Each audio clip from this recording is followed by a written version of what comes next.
kurang lebih selama seminggu. Ya kami ya, kerja babat segala macem, akhirnya tuh dia punya lahan rapi, dia pun senang sama kerja kami tuh senang.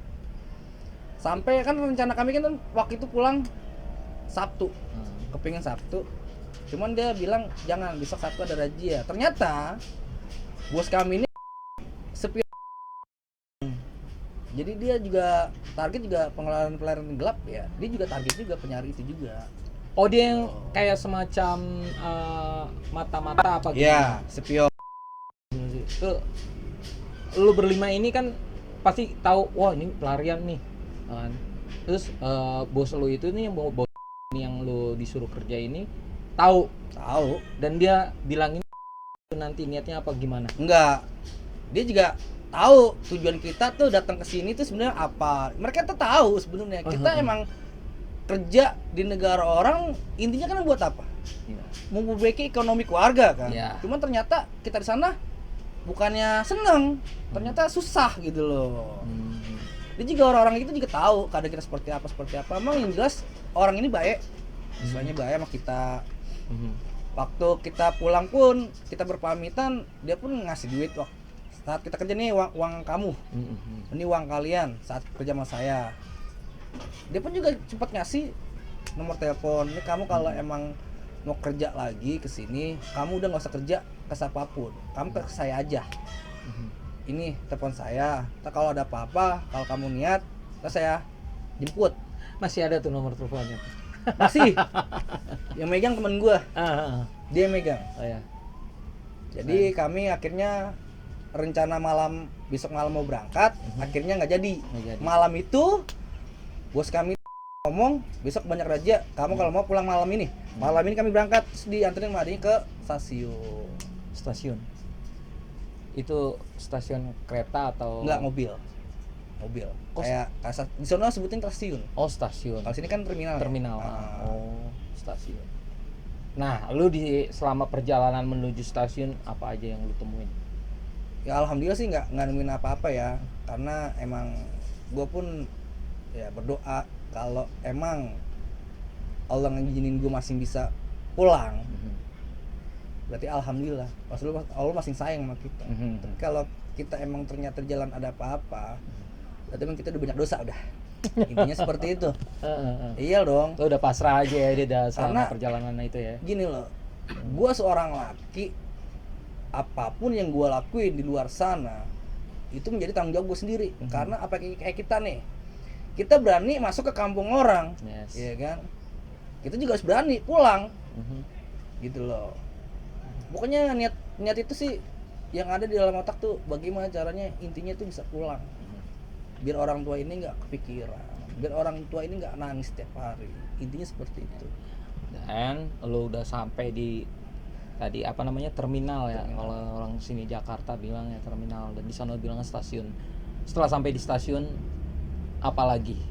Ya kami dikasih duit lagi sama adiknya bos, kasih tambahan dari saya, kamu orang baik semua, ada ngomong gitu. Pun saya gue pun jadi terharu, karena emang nggak semua pikiran gue di sana tuh orangnya buruk semua. Ternyata ada yang baik. Dia ngasih uang ke kami tambahan, nih buat jajan kamu di jalan. Akhirnya kami naik bis, nyampe di stasiun berikutnya kami mencoba untuk naik travel. Nah, kan kata orang sana kan, kamu kalau dari sini ke sini kan langsung kamu naik ini. Akhirnya kami ikutin tuh omongan orang itu.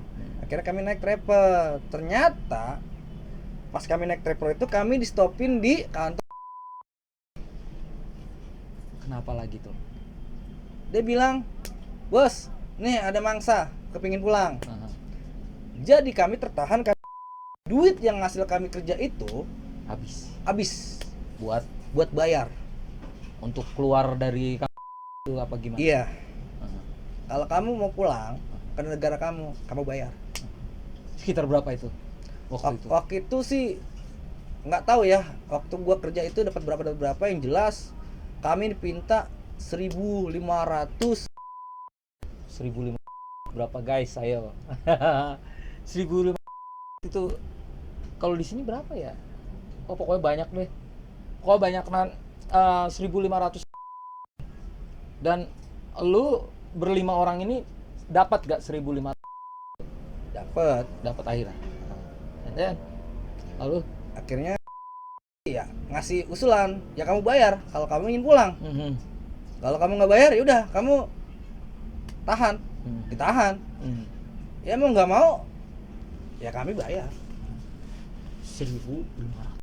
Karena tujuan kami emang kepingin pulang. Bendera pun udah di depan mata, bahasa kasarnya. Oh, bendera udah di depan. Ya ibaratnya dari sini ke situ lah gitu. Iya, cuman perbatasan aja ngalangin kita. Bendera kita udah kelihatan. Gitu loh. Akhirnya dilepas itu, nanya tak kalau di depan kamu stopin lagi, kamu bilang kamu udah bayar ke saya. Akhirnya stopin lagi di depan. Di depan pun kami ditahan juga. Itu udah habis duit dari hasil udah habis. Yang itu kan? Udah habis. Akhirnya saya ngomong, Pak, tadi udah dipinta di depan atas nama bapak ini nih. Oh yaudah, silakan. Itu pun kami juga belum tentu bisa pulang. Masih ketahan lagi. Berbelit-belit guys. Di suatu tempat. Nah, di tempat itu model kayak rumah makan. Nah, di situ kami diinterogasi sama orang-orang asli situ. Indonesia atau ya orang Indonesia lah. Oh, orang Indonesia. Dia bertanya, "Kalian mau pulang ya?" Iya. "Kalian megang duit nggak?" Nah, orang itu nanya, "Nggak ada, Pak." "Kalau kamu megang duit, kamu bisa pulang. Saya anterin jalan keluar." Dia minta waktu itu 200. Kami emang nggak ada. Ternyata teman kami nyimpen uang gaji dia tuh nyimpen. Wow. Nah, akhirnya untungnya teman gua tuh istilahnya masih nyimpen lah itulah uang hasil kerja dia dulu, walaupun nggak istilahnya nggak sampai. Akhirnya orang itu ngomong, "Idah 50 buat 5 orang." Akhirnya kami bayar. Itu dapat boleh diizinkan. Akhirnya kami bayar 5. Nah, orang itu nganterin kami. Jadi lewatnya itu lewat jalur tikus. Jadi guys, dari 200 menjadi 50. Dari 200 jadi 55 orang guys. Nego. Cuman melalui jalan tikus ya. Jalan tikus. Dan langsung kok bisa dialihkan ke jalan tikus itu? Karena kalau kita lewatin perbatasan, kita nggak bakal bisa. Yang ada ketahan. Katahan apa? Di perbatasan itu pasti ditanya dong. Paspor kalian mana? Sedangkan kami kabur nggak bawa paspor. Iya betul. Karena paspor kami emang ditahan sama PT. Sebelum kontrak habis, kalian nggak bisa pulang. Itu perjanjian ya. Nyatakan sebelum kontrak habis kami kan dicabut. Gitu loh. Akhirnya kami lewat jalan tikus. Ya istilahnya cuma ngiterin perbatasan aja. Gitu loh. Akhirnya nyampe di negara kami. Itu alhamdulillah syukur ya, kami bebas. Itu pun juga orang itu juga akhirnya nawarin kami, "Udah kalian udah nggak usah takut, kalian udah di negara kalian sendiri. Kalian pesan dah, kalian mau makan, mau minum, saya yang bayar." Ternyata orang itu baik juga. Itu jam berapa sampai lu kan pelarian itu waktu itu kan pagi ibarat kata ya. Pagi ya. Jam 1 apa jam 12 ya dari Mali, dari negeri seberang itu ya. Dan lu kan 2 hari 2 malam di hutan itu juga udah hari keberapa, dan lu selama perjalanan kabur itu lu ngerasain semuanya yang udah lu rasain, dan lu sampai di Jakarta itu lu sampai di negeri tercinta lu itu, lu ngerasa kayak gimana gitu perasaan lu? Perasaan sih senang ya, gue bahagia bisa nyampe dengan selamat. Orang tua pun dengar kabar juga senang. Yang tadinya orang tua nggak bisa makan karena mikirin kita yang di sana, ternyata udah bisa makan. Kalau gue pribadi, bukan gue yang gue pikirin, teman-teman gue ini yang masih punya orang tua. Kalau gue emang udah nggak punya orang tua, gitu loh. Jadi perasaan sedih itu pasti ada. Namanya kita nyasin orang tua nangis, sampai nggak makan, gitu loh. Akhirnya gue nyampe di negara gue, terus gue di sono sama orang suruh laporan, katanya laporan, "Mas coba laporan ke lagi tuh ya biar kamu bisa dibantu pulang naik kapal," katanya kapal laut. Akhirnya kami laporan. Ternyata dia tertawa gini loh. Itu bukan laporan dia penuh dengan laporan yaitu orang-orang yang pada melarikan diri. Oh my god. Kami pun juga hanya bisa bengong, diam, nggak bisa ngomong apa-apa udah. Saya udah capek mas dengerin ngomong gini, laporan buku saya. Dia. Ya pak, akhirnya ngobrol sama bapak ini. Kalau buat anterin kalian pulang, jujur bapak nggak sanggup. Kalau 1-2 orang sih bisa. Kalian ini 5 orang. Sedang gaji bapak sekian. Bapak sih nggak sanggup. Kalau buat makan kamu di sini, Nggak apa-apa ya rokok kamu ya bapak masih sanggup. Nah akhirnya ngobrol. Nah nyaranin coba kamu kabarin orang rumah kamu udah selamat lah di negara sendiri. Kabarin kalau emang dari orang rumah bisa ngirimin duit buat kamu pulang, minta dia dari rumah gitu loh.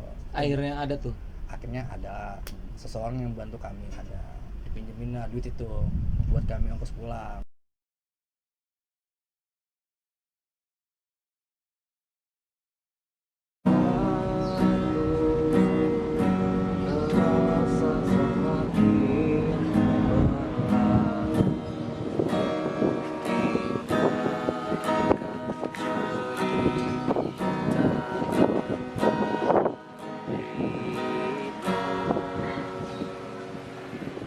Yo guys, sekian dan terima kasih untuk lu bisa menikmati acara gua ini, dan kita ambil yang baiknya dan kita buang buruknya ya dari perjalanan ceritanya Bapak Medun ini. Mungkin orang bilang jangan pernah lu ninggalin tempat lu beranjak sebelum lu mengerti lebih dalam tempat lu berpijak. Sekian, dan jangan lupa subscribe, like, dan share. Oke, salam Gonggoman.